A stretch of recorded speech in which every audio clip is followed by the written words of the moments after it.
Lagi apa ini dok? Dok, hari ini mau apa dok? Ada apa nih dok?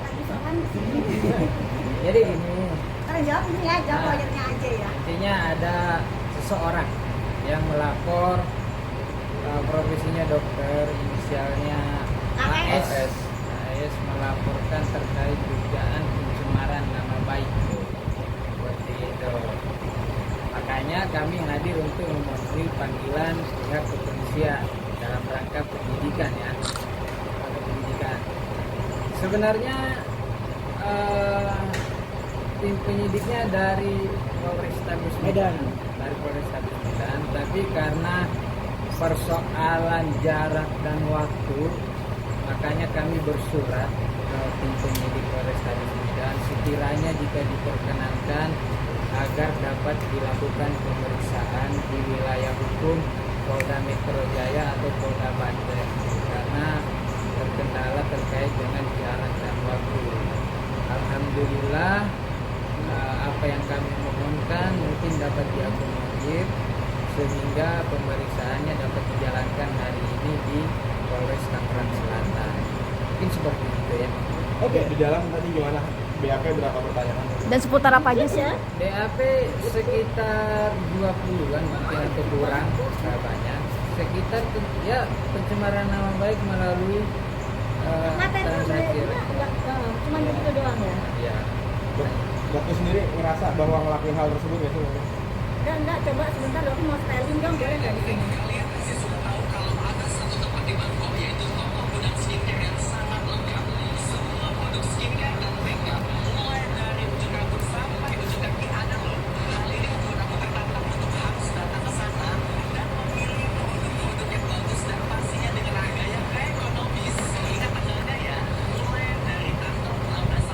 Iklan dok.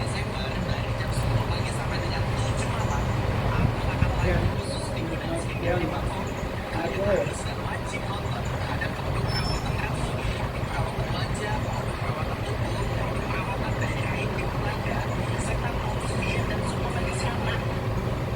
ya, kalian denger ya, di sini ada kata-kata dari Bartok ya, Justip. Bartok denger semua ya. Ini saksinya para teman-teman wartawan ya. Ini salah satu ya.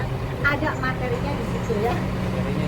Jadi intinya kan dokter detektif menyampaikan suatu ungkapan ya di media elektronik terkait dengan kegiatan-kegiatan justice dari Bangkok itu.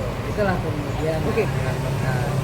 Oke bang, pertanyaan begini, untuk menjadi seorang justiper, apakah tidak boleh berprofesi dokter? Atau begini, syaratnya apa sih untuk jadi justiper? Gitu loh. Ini kan produk kosmetik ya. Iya. Produk kosmetik kemudian dimasukkan ke dalam wilayah hukum negara Republik Indonesia. Itu ada prosedurnya, ada ketentuannya. Salah satu ketentuan yang paling dasar adalah setiap produk kosmetik yang beredar di wilayah hukum Republik Indonesia itu harus memiliki izin edar. Kalau datangkan dari Bangkok, apakah punya izin edar dari BPOM RI? Pertanyaannya begitu. Jadi apa yang diungkapkan oleh dokter detektif melalui unggahan media sosial tersebut itu untuk menjaga kepentingan umum, menjaga kepentingan masyarakat agar masyarakat berhati-hati terhadap produk yang belum memiliki izin edar dari BPOM. Seperti itu. Jadi Badan POM tuh Indonesia ya, nggak ada yang namanya Badan POM Bangkok, Badan POM Thailand itu nggak ada. Ya, dan berarti tidak ada hubungannya dengan bea cukai di sini ya, karena kan kemarin kalau dibicarakan dari dokter A sendiri bilang, saya kan juga tahu paham prosedurnya, SOP segala macam dia paham gitu. Nah Seperti kalau itu. memang paham, kenapa kok didapatkan akun dari TikToknya dia, tertulis akun TikToknya atas nama siapa di sini? Kelihatan nggak guys? Baca nggak? Dokter Andreas Tungkir. Kenapa dia menuliskan kata-kata seperti ini? Coba dong ada teman-teman wartawan yang bisa jelasin. Jadi jangan pada mulai amnesia semua deh kalian ya, karena ingin menyerang dokter, terus kalian lupa dengan jejak digital kalian sendiri. Ini kalian bisa temukan loh, akun TikToknya sendiri atas nama siapa, bisa diulang lagi? Dokter Andreas Tungkir. Bener ya? Nah, Artinya di sini dia menyalahi SOP sebagai dokter atau gimana mungkin dok penjelasannya dok? iya, jadi tidak boleh, bahkan bukan cuman apalagi seorang dokter, ya masyarakat biasa aja tidak boleh seperti ini, apalagi ini kosmetik, ya apalagi seorang dokter. Jadi memang dia sudah menyalahi. Jadi apa yang dokter sampaikan itu untuk melindungi konsumen, melindungi masyarakat Indonesia. Jadi jangan menggunakan nama dokter akhirnya bisa beli produk kosmetik yang banyak dengan menggunakan kata-kata ini sudah berbadan pohon Bangkok.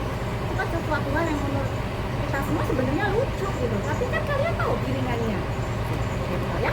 Dok, tapi ada niatan juga untuk, ini kan bicara soal etik lagi ya dok ya, gitu. Ada niatan untuk ke PBID ya dok, untuk bawa hal ini? Kayaknya lebih ke ranah hukum deh sepertinya juga ini. Kenapa? Karena memang udah duluan dilaporkan atau seperti apa dok? Betul, betul. Jadi memang sudah melalui hukum ya kita akan lawan melalui hukum kembali.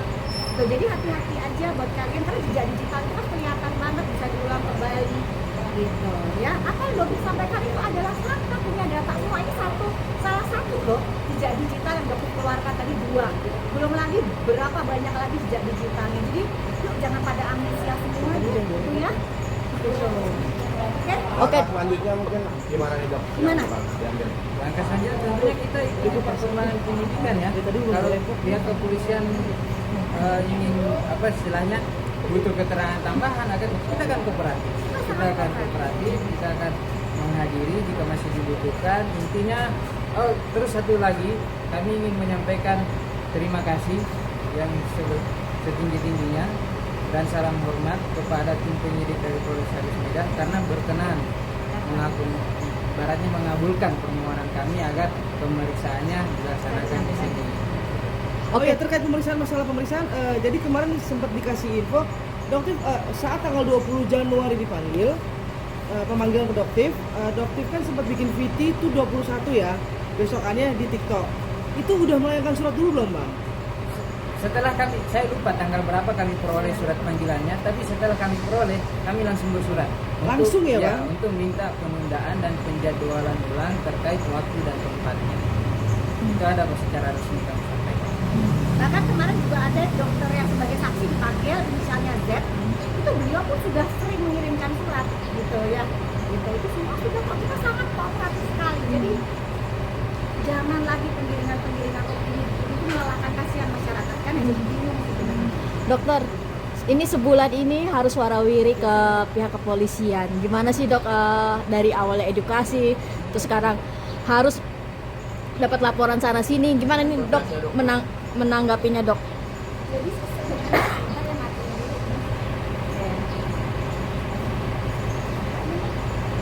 Ganti dok. Jadi sebenarnya sih kalau Doktif sudah tahu resikonya, sudah tahu. Jadi yang memang sudah siap dihadapi. Kan Doktif bilang pada saat Doktif membongkar ini semua, itu resikonya salah satunya ada berhadapan dengan hukum.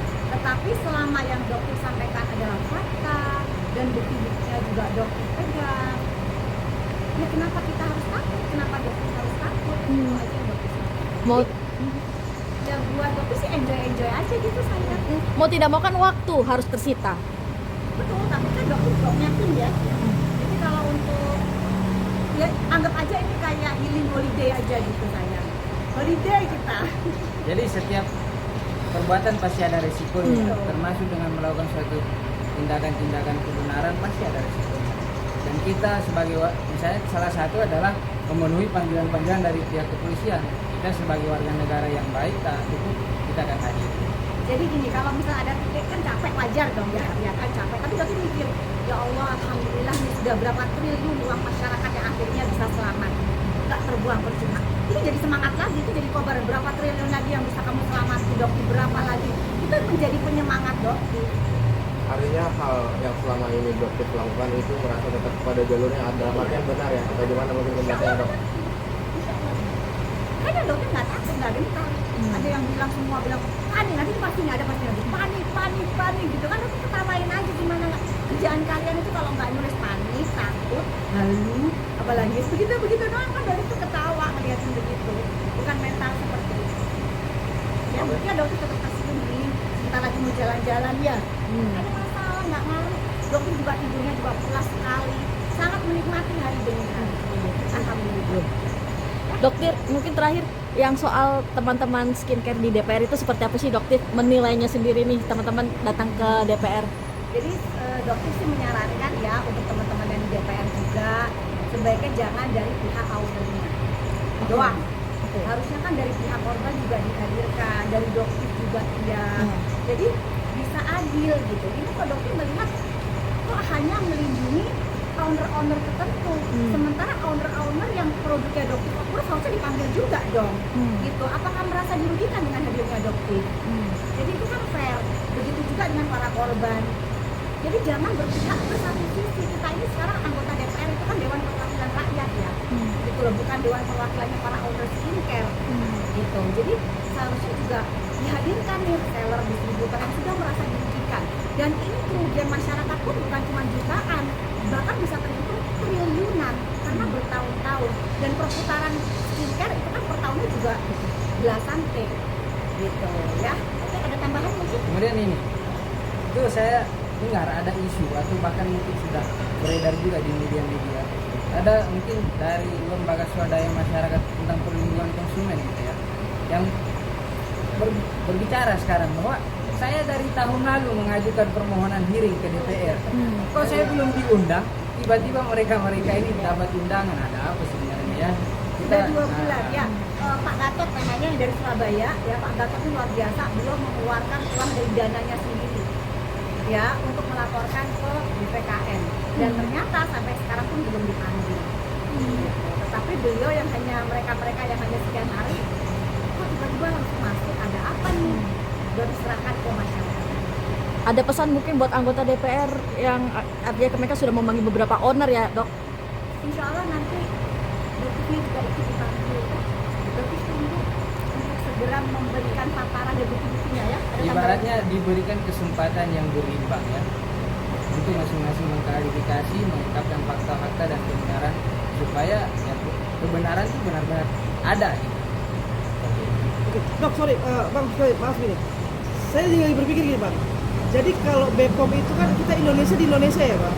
BPOM Indonesia. Thailand punya BPOM sendiri lah bahasanya kan. Ya. Kalau saya ke luar negeri, saya bawa kosmetik, berarti saya bisa kena boleh saya jawab? boleh, ya? Dok, silakan. Kalau itu sih boleh-boleh aja. Ada yang namanya untuk pemakaian pribadi. Tapi kalau sampai kita beli misalnya 200 pieces, nah 300 pieces, nggak mungkin dong untuk pemakaian pribadi seperti itu. Jadi ada yang namanya SKI, surat keterangan impor. Nah itu yang harus kita urus juga. Nah, itu ada semua aturannya. Jadi bahkan di video yang tadi pun yang sempat kita tunjukkan juga ke penyidik itu ada apa perkataannya kan sudah ditransfer. Ya. Terima kasih yang sudah transfer. Nah, Pada saat makasih live dia ya. transfer maksudnya gimana? Berarti kan jelas di situ dia jualan. Kenapa sekarang jadi diputar balik gitu ya? Jadi jangan.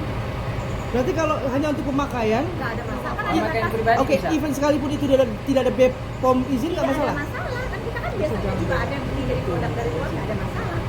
Bahkan dari bea cukai kan sekarang kalau nggak salah kalau satu keluarga $1.000 dan kalau pribadi kalau nggak salah ya $250. Nggak ada masalah. Tapi kalau si dokter sendiri, waktu kan dokter ya, terus dia jamin untuk dijual belikan lagi ya Itu istilahnya. sudah jelas menyalahi aturan. Itu sudah jelas. Makanya dokter bilang mungkin di sini yang dipermasalahkan mungkin ada kata-kata ya, mungkin ya dugaannya ada kata-kata fix bukan dokter, just tipper. Mungkin ada kata-kata itu. Tapi yang jelas ya kalau emang seorang dokter nggak akan mungkin berbuat yang seperti itu. Dok, tapi semalam dia beranalogi bahwa ibaratnya analoginya ya, dia pergi ke luar negeri, keluarganya nitip oleh-oleh, maka nggak boleh, analoginya seperti itu. Itu ada terima kasih buat transfernya. Tanggapannya mungkin gimana dok? Dijawab dengan digitalnya sendiri. Terima kasih atas transferannya. Itu buat teman sendiri atau buat jualan? Buat siapa? Buat jualan atau buat sendiri? Mas? Intinya oleh-oleh dengan jualan beda. Beda. Terus oleh-oleh bisa sampai 200 pieces dengan barang yang sama, titipan. Itu udah nggak make sense banget. Udah masyarakat Indonesia mah udah pada cerdas, udah nggak perlu dikasih beginian, udah cerdas. Udah kasih. Oke, satu lagi, Dok. Semalam itu kan dokter Andres bilang begini, rekan Jawaban. seprofesi Tapi ada tapi. merasa sedih kok bisa ya saya dibilang just tipper Ya, gitu itu loh. sudah nanti ada videonya yang muncul kok. Ya, tanggapan dokter sendiri apa? Yang memang sebegitu faktanya atau seperti apa ya? Itu dijawab sama teteh sendiri, memang sebegitu faktanya. Terus gimana? Memang itu adanya, jadi dokter katakan memang itu adanya, emang itu faktanya. Kan dokter punya semua videonya. Apakah bisa dibantahkan itu bukan videonya dari seorang AS? Nggak bisa. Nggak bisa, itu jelas videonya AS. Jadi nggak bisa dibantahkan. So, aja kalau dokter. Berarti- Ya masyarakat udah pada tinggi sekarang. Intinya kalau berprofesi dokter itu nggak boleh buat ngambil barang dari luar terus diedarkan lagi. Iya, betul. Nyari SOP aturannya. Bukan berarti dokter nggak boleh berjualan ya? Dokter maksudnya Ya, boleh. tadi kan berjualan. bilang kan, kalau tapi jualan tidak boleh ya? Iya, yang disebutkan dengan jas. dengan aturan. Sesuai dengan aturan. Nanti ada yang namanya SKI ya, itu memang dan ada NA-nya dari luar ya kan, kita urus tuh dari Badan POM, kita urusin izin impornya semuanya ada. Nanti pada saat kita mengimpor, kita bikin surat yang namanya surat keterangan impor. Itu semua ada aturannya, ada regulasinya di Indonesia kalau mau dijual ya.